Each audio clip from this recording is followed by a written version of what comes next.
Tell us what was going on out there today. Caught them early. Shad bite. Shad spawn and swim jig. When you say you caught them early, did you catch them all early? Not all of them. We called one after 6 o'clock this morning. Had them the first 30 minutes. Interesting. So what's going on the lake right now? Is it just in between a lot of different things? He fishes up here more than I do. You better ask him. Come on over here a little bit so we can get you on the camera. Guys, step up here in front of us, you little fellers. So what's the lake doing now, man? I mean, I found the shad spawning 2 weeks ago, and they were still in there with the bass. I mean, I looked at my watch, and we had our limit at 6 o'clock. And I think we might have called twice after that, but it was within 5 minutes. And 6 o'clock Central Time, right? yes, sorry. And then we caught one deep, and that was it. All my brush piles that I found out here, I couldn't catch nothing on. I don't know. It was tough deep for us. Just for the camera, I think he said he wanted a new partner last tournament. I don't know if you recall that, Mr. Danny. I think we do have that on video that he was looking for a new partner. Well, with 15 pounds, looks like he found one. Maybe did he catch anything today? He redeemed himself. We'll put it that way. That's about all you're gonna give him, huh? Well, guys, looks like you won first place for about $1,248, and then you entered bonus bucks and made another $200. So you're just shy of $1,500 for the tournament. So a good finish and good strong day for our 5th tournament. Is this y'all's first place with us? With his, I've won. Sullivan and I used to fish together. We won one a couple years ago. But this is y'all's first together, so first time in the first place. Well, congratulations. Tell us who the kids are real quick, man. This is Taylor, my daughter, and Cole is my son. And then I want to thank my wife for bringing me a battery. She's sitting over there pregnant, so I really got to thank her. Yes. Or we wouldn't have yeah, we'd have struggled. And you want to introduce the other one? Sure. This is Paxton and Colton Trotter. Say what? All right, guys. Well, congratulations. If you'll head over there to Miss Tina, she'll settle up with you on some checks. Congratulations. Welcome to the winner's circle, guys. These over just a little bit more. Man, or as my dad calls y'all, Ironsides. That mill irons, he just can't quite get it, but Ironside sounds pretty good. You like that, all right? For you'll be good with that, right? Yeah, that's cool. Well, man, you guys fell a couple of pounds shy of, no, a couple of ounces shy. Yeah, what was that difference? So small you don't want to look at it, isn't it? 1552. The winners had 1569. Wow, that's pretty tight. So, what did you guys do today to catch fish? You know, we caught. We had our chance this morning, just like they did. We got on the shad spawn, and we only landed 2 of them. We lost a couple of good ones, and well, actually Blaine did. Blaine caught 2 of them out of there, and you know, so we caught them in 6 inches. Then we went down there, and he caught one in 20 foot, and then we caught one in about 10 foot, and another in about 10 foot, and we had a 12-inch spot that we've had for 3 hours that we never could get rid of. So it cost us. He was the one that did it.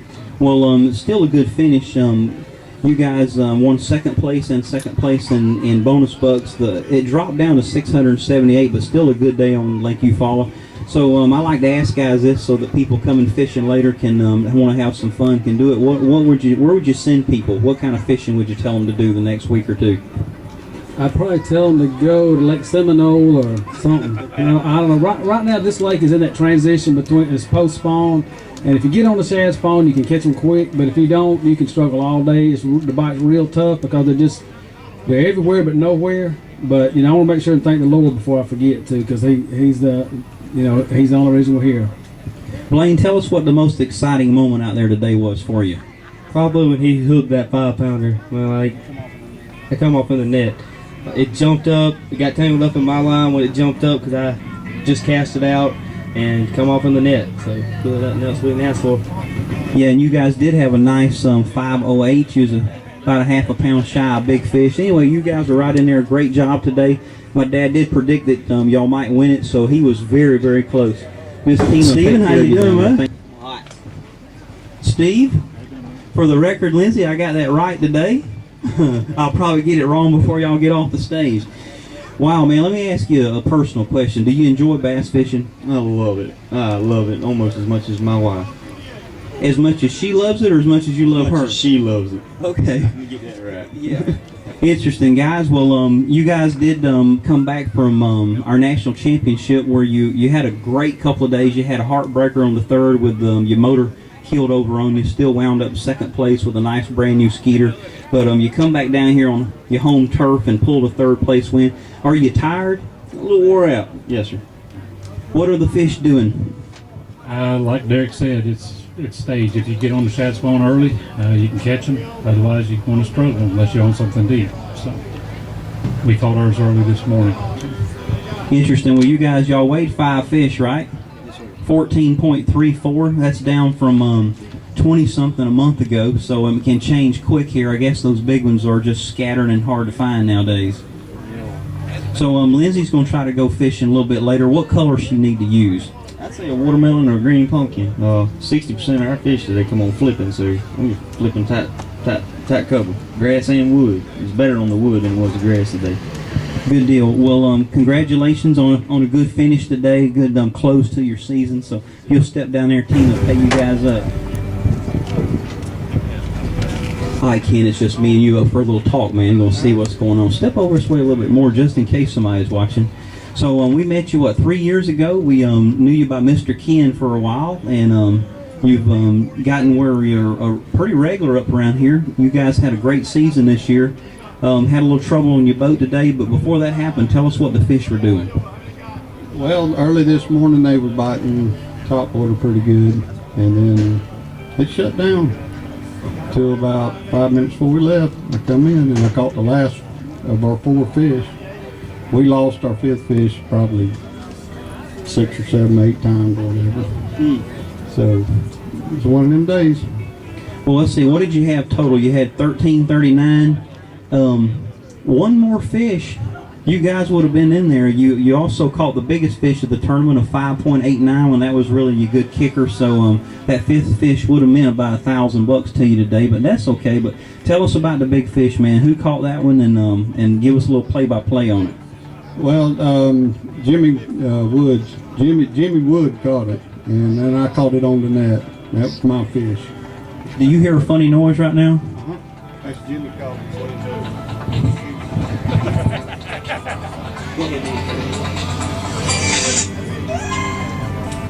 Oh, accidentally hung up on him. All right, tell us about that big one now.